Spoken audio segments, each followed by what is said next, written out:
दूर दूर से आए हमारे दोस्त गार्जियन और साथी मंच पर बैठे हमारे अध्यक्ष बड़े भाई फतेह आलम साहब, डॉक्टर शफी साहब जो विधानसभा क्षेत्र के आजाद उम्मीदवार हैं, हम सबके हर नजीक हैं, जिनके चुनाव प्रचार इस सभा का आयोजन किया गया है और जिसका उद्घाटन किया गया। एक्स मुखिया जलाल साहब कैलाश हमारे चचा हम लोग के गांव में, आप सबके आशीर्वाद से मैं कुछ बातें कहना चाहता हूँ। दोस्तों, लोकतंत्र के महापर्व में हर बार इलेक्शन आता है, चुनाव आते हैं, तो हम सबके अंदर एक बेचैनी होती है कि हम एक निर्णय लेना और उस निर्णय को लेने के लिए हम लोग सोचते हैं, विचार करते हैं कि भाई हमारे पास क्या क्या समस्याएं हैं जो एक विधायक को हल करना चाहिए। उन समस्याओं का ध्यान मैं 100% गारंटी के साथ बोल रहा हूँ कि पिछला 2 चुनाव बिना मुद्दा के लड़ा गया। हमसे हमारे मित्र पत्रकार श्री आनंद जी ने कहा कि एक बार हमारे पास फोन आया है कि लिखना है कि हमारे विधायक ने क्या काम किया, क्या नहीं किया, जो वादा किया या उसको पूरा किया कि नहीं किया।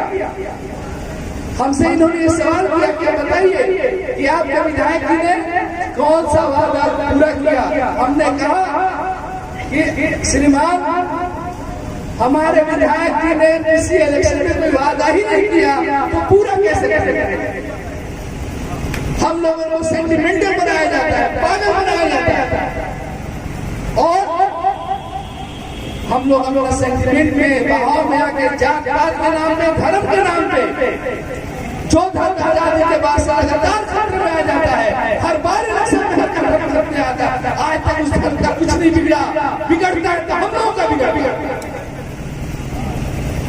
शरीफ को पढ़ा लिखा आदमी देश प्रदेश छोड़ के क्यों जाता है? इसलिए जाता है कि हमारा सिस्टम, हम लोग मुद्दों के बजाय हर बार जाकर वर्ग में बटे रहते हैं, हमारी ताकत खत्म हो जाती है। अगर एक बार भी हम लोगों ने मुद्दे के ऊपर वोट किया, सही कैंडिडेट का चुनाव किया, तो यकीन मानिए 5 साल आप दरियाने का काम नहीं कीजिएगा, 5 साल सबूत से सोच गया। नहीं तो क्या होता है, हर बार इलेक्शन में वोट देते हैं, उसके बाद से 5 साल तक अपने दरवाजे पर कुर्सी निकाल के उसी अपने चुने हुए विधायक को हम लोग खुद काम देने का काम करते हैं। ये नहीं किया, ये नहीं किया, ये नहीं किया, आता नहीं है, ये बुराई है, वो बुराई।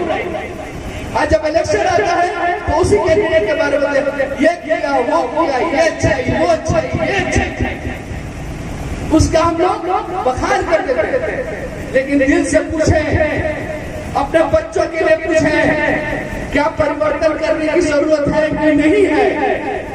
एक बार अपने ईश्वर को साक्षी मान के, अपने अल्लाह खुदा को साक्षी मान के दिल पे हाथ रख के पूछे, क्या हमारा विधायक को बदलने की जरूरत है कि नहीं? क्या एक शिक्षित पढ़े लिखे को अधिकार देने की जरूरत है कि नहीं, जो हमारा प्रतिनिधित्व करे? आज हम लोग बाहर जाते हैं, शर्म से नाम नहीं बता पाते अपने विधायक का। क्यों? क्योंकि जैसे विधायक है उसी तरह की छवि हमारी भी देखी जाती है। एक मित्र ने कहा, हमने कहा गलती हो जाती है, कहा गलती एक बार होती है, 3 बार नहीं होती है। क्या आपका भी वही छवि है? हमने कहा अगर गलती हुई है तो इस बार गलती को बदलने का काम पूरे बड़हरिया की जनता करेगी। इस बार मूड बना लिया। दोस्तों, सिर्फ रोड को बन जाना विकास नहीं है। आपके जीवन के अंदर गुणवत्ता होनी चाहिए, आपको सुकून होना चाहिए। आप जब जाते हैं राशन कार्ड बनवाने के लिए, एक निवास बनवाने के लिए, एक जन्म प्रमाण बनाने के लिए आपका दोहन होता है, आपका शोषण होता है। ये विधायक ऐसा नहीं कि इसको काम कराने के लिए कोई फंड की जरूरत पड़ेगी। विधायक की सिर्फ ईमानदारी से काम कर दे तो ये मसला होता है। विकास का संबंध शिक्षा और ईमानदारी से होता है, ध्यान रखिए। आपका विकास, क्षेत्र का विकास कौन करेगा? जिसके अंदर दृष्टि होगी, जो विजन होगा, की चीजों को समझेगा और उसके पास प्लानिंग होगी, वो एक शिक्षित और ईमानदार आदमी हो सकता है। और ईमानदारी दोस्तों 1%, 2%, 5%, 100% नहीं होता है। 99% ईमानदारी नहीं होती है। ईमानदारी हमेशा 100% होती है। जिसके अंदर 100% ईमानदारी होगी वही ईमानदार हो सकता है। और इस चीज को हम लोगों ने महसूस किया है डॉक्टर अशरफ अली साहब के अंदर। आज इनका गरीबों से लगाओ, जुड़ो, उनके बनाए हॉस्पिटल के नाम से तरसता है। लोग अपने हॉस्पिटल का नाम पार्क एवेन्यू, अपोलो, यूनिक रखते हैं। डॉक्टर ने क्या रखा? डॉक्टर अशरफ साहब ने अपने हॉस्पिटल का नाम गरीब हॉस्पिटल, ताकि किसी भी गरीब को कभी संकोच न हो कि हम इलाज कराएंगे तो हमें पैसा रहे इलाज हो जाएगा। और ये काम लगातार डॉक्टर अशरफ अली ने किया है। रात के किसी समय जुड़े 24 घंटे सेवा दी है। शिक्षा के क्षेत्र में ट्यूशन पढ़ाकर बच्चों के भविष्य को उज्जवल बनाने का काम किया है। पूरे कोरोना काल के अंदर लोग मदद की है, लगातार काम किया है। आज इसे सोचकर नतीजा है, इन्होंने एहसास किया, गरीबों के दुख और दर्द को समझा। किसी के पास पैसा रहता है, नहीं रहता, दवा के लिए सिस्टम कि भाई ये सिस्टम के अंदर सब कुछ है। केंद्र का फंड आता है, राज्य का फंड आता है, उसमें कमी नहीं है दोस्तों। बहुत फंड आता है, मुखिया के पास भी आता है, वार्ड के पास भी आता है, लेकिन कमी कहाँ है? सिर्फ सिस्टम में कमी है, ईमानदारी की कमी है। इन्होंने महसूस किया कि अगर मैं ईमानदारी से काम कर दूं तो 5 साल में पढ़रिया की रूप और तस्वीर बदल सकती है। इसी संकल्प और इरादे के साथ डॉक्टर अशरफ अली मैदान में उतरे हैं कि पूरे पढ़रिया विधानसभा क्षेत्र के रूप और तस्वीर बदलना है। इनका कोई दूसरा मकसद नहीं है। आज एक एमएलए से ज्यादा प्रैक्टिस करके कमा सकते हैं, कमाते हैं, साबित किया। जब पढ़रिया में आए थे डॉक्टर साहब, एक झोला भी उनके पास नहीं था, एक आला लेके आए थे। आज वही आला लेके फिर दोबारा इस विधानसभा क्षेत्र में आए हैं। जिस तरह पढ़रिया के लोगों का इलाज किया, उसी तरह पूरे विधानसभा की समस्याओं का इलाज करेंगे। ये मर्द बजाय एक आला लेकर पहुंचा और उससे पैसा भी कमाया, लोगों की सेवा भी किया। आज सब कुछ है, ऊपर वाले का लिए सब कुछ है। ये पैसे के लिए नहीं है, ये आपकी सेवा के लिए है। आप कभी डॉक्टर अशरफ साहब से बात करेंगे तो आप महसूस करेंगे, और सिर्फ महसूस नहीं करेंगे बल्कि आप इसी वक्त देंगे डॉक्टर साहब में आपने सोच के साथ। कभी कभी बात होती है, उन्होंने कहा कि तनवीर जी एक ऐसा व्यवसाय है, एक ऐसा प्रोफेशन है, अगर पढ़रिया विधानसभा क्षेत्र में काम किया जाए तो बहुत सारे लोगों को हमेशा के लिए रोजगार मिलेगा। मैंने पूछा क्या है? कहा कि पैरा मेडिकल कॉलेज की स्थापना की जाए। हमने कहा उससे क्या फायदा? कहा कि एक डॉक्टर अगर होता है तो उस पर 10 से 20 टेक्निकल स्टाफ की जरूरत होती है, नर्स की, कंपाउंडर की, टेक्नीशियन की जरूरत होती है कि नहीं होती? कहा कि अगर हमें पैरा मेडिकल कॉलेज खोले, हर साल 100-200 बच्चे ट्रेंड होंगे, तो वो जाके आगे सिवान के अंदर भी डॉक्टरों की स्थायी होगी कि ट्रेंड स्टाफ उनको मिलेगा और दूसरे दुनिया के किसी भी कोने में जाकर अच्छा रोजगार पा सकते हैं। ये सोच एक डॉक्टर की होती है।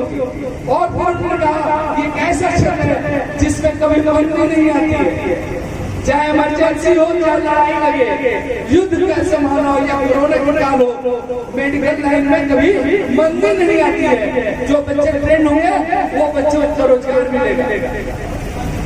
फिर उन्होंने कहा कि शिक्षा की गुणवत्ता को सही किया जाए तो शिक्षा, हमारे पास इंडस्ट्रियल बेल्ट नहीं है।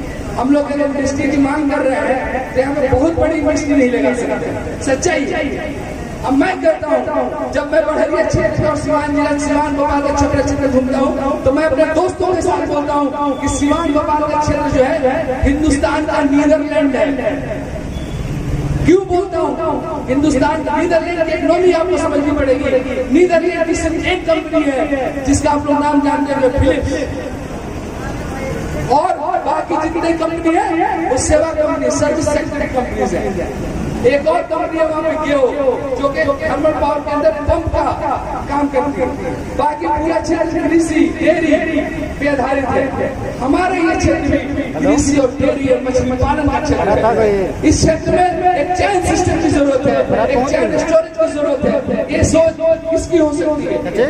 एक अच्छा पढ़ा लिखा विधायक, एक विजनरी विधायक,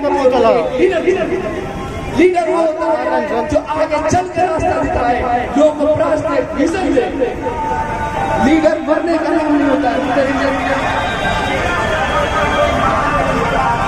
दोस्तों, भाई अशरफ का प्रचार प्रसार करने के लिए भोजपुरी का सुपरस्टार राधे श्याम रसिया जी आ चुके हैं। मैं चाहूंगा एक बार आपका स्वागत कर दें, ताली बजाकर राधे श्याम रसिया जी का स्वागत करें। एक स्वागत करें जिसने भोजपुरी जगत को बहुत कुछ दिया, बहुत किया। आज वो अपना समर्थन, अपना प्यार प्रसार देने के लिए मौजूद है। डॉक्टर अशरफ साहब की तरफ से महान कलाकार राधे श्याम रसिया जी का स्वागत है, अभिनंदन है।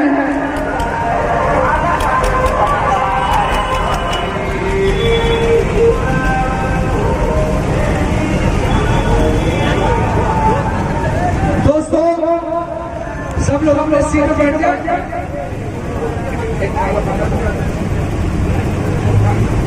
डॉक्टर साहब राधे श्याम रसिया जी एक माला पहना के स्वागत करेंगे।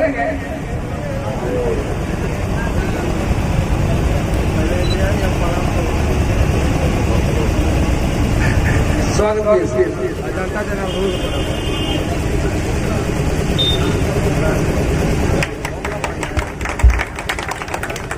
अब राधे साहब जी डॉक्टर साहब का स्वागत करेंगे।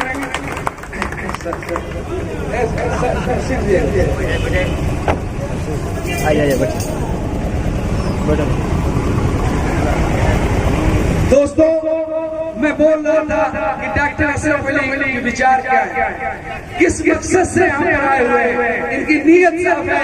ये 100% सिर्फ अपनी ईमानदारी लेके आपके बीच आए, सिर्फ और सिर्फ एक चीज लेके आपके बीच आए हैं, अपनी ईमानदारी। इसके सिवा कुछ नहीं लेके आए हैं कि आप अपनी ईमानदारी पे वोट मांग रहे हैं। आप भी अपनी ईमानदारी से वोट दें। मैं आपसे अपील कर रहा हूँ, इस बार पहाड़िया की तकदीर और तस्वीर बदलने का काम करें। किसी भी जात धर्म भड़काव में न आए। एक डॉक्टर के धर्म में न जात होता है, न पात होता है, न ऊंच होता है, न नीच होता है, न अमीर होता है, न गरीब होता है। और हर का इलाज बराबर रखता है। उसके यहाँ किसी की जात का धर्म नहीं पूछा जाता है, उसके यहाँ मर्ज देखा जाता है। आप बीमार पहाड़िया विधानसभा के इलाज के लिए एक डॉक्टर को चुने। हम आपसे आग्रह कर रहे हैं, विनती कर रहे हैं, हाथ जोड़ के प्रार्थना कर रहे हैं। एक एक वोट किसी भी हंगामा में न आके, एक एक वोट ईमानदारी का वोट ईमानदारी के साथ एक ईमानदार व्यक्ति को दे। बस यही अपील है। इसी के साथ मैं बातों को खत्म करना चाहता हूँ। धन्यवाद। भारत माता की